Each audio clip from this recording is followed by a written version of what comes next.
Ridiculous. Ridiculous, but I bet it was for a significant amount of money. Still ridiculous. Yeah, but fun. I'd watch it. Look, Jake Paul wants to test himself against actual, not just world champion, but one of the greatest of all time. Really fought, and it wasn't fixed. Jake Paul would not survive 45 seconds. I don't know about that. I think it would take a few rounds. Really? But yeah. First of all, Jake is a lot bigger. Jake's a lot bigger. But what weight would they fight? Well, it's not about the number. If it was about the number, we could have started up. I would have tell you, I'm not just interested. It makes no sense for me. It's not my what I'm looking at right now. Joe Rogan was left stunned after hearing that Jake Paul had offered Francis Ngannou a fight following the cancellation of his bout with Gervonta Davis. On his podcast, Rogan called the potential matchup insane and borderline reckless for the YouTuber-turned-boxer. He noted that Ngannou, a former UFC powerhouse and one of the most dangerous punchers in combat sports, would pose a serious threat. Rogan questioned whether Jake truly understood what he was getting himself into, though he admitted that if the fight... Francis knows that, and Nikista calls Francis. This is Francis telling the story. Nikista calls Francis and says, hey, we need your help. We need an opponent for Jake. Tank is out. And Francis says, all right. And Francis says, well, how can I help you?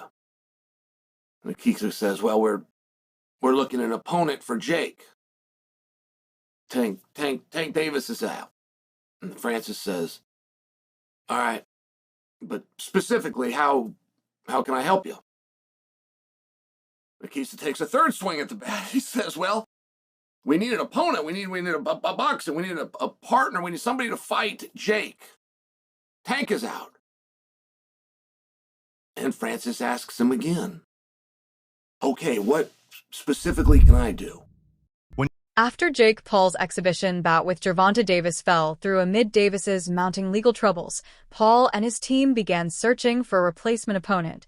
Among the most shocking names mentioned was Francis Ngannou, the former UFC heavyweight champion turned crossover boxer. Known for his size, power, and global fame, Ngannou stands Tank Davis saga. I think the fight is going to be completely canceled and rescheduled, and now we have potential opponent names and some people being ruled out coming into today. This is not a joke. It was said by Mike Coppinger and others that the #1 candidate to replace Tank Davis in a Jake Paul fight, probably on a different date, was going to be Francis Ngannou. What the f? But we have an update on that and other potential names that Jake could fight. Again, I think on a separate date, and why I think the Jake and Tank fight is completely off. No more, maybe, no more, we don't think it'll happen. I think it's... Michael Bisping pointed out the enormous size gap in the rumored matchup between Jake Paul and Francis Ngannou, noting that Paul's original opponent, Gervonta Davis, is a much smaller lightweight. Bisping remarked that jumping from Davis to Ngannou puts Paul at opposite ends of the spectrum in terms of physicality and challenge. He emphasized that such a drastic shift, from facing a compact lightweight to a heavyweight with Ngannou's size, power, and reach, creates not only a mismatch in skill and experience but also in sheer physical danger.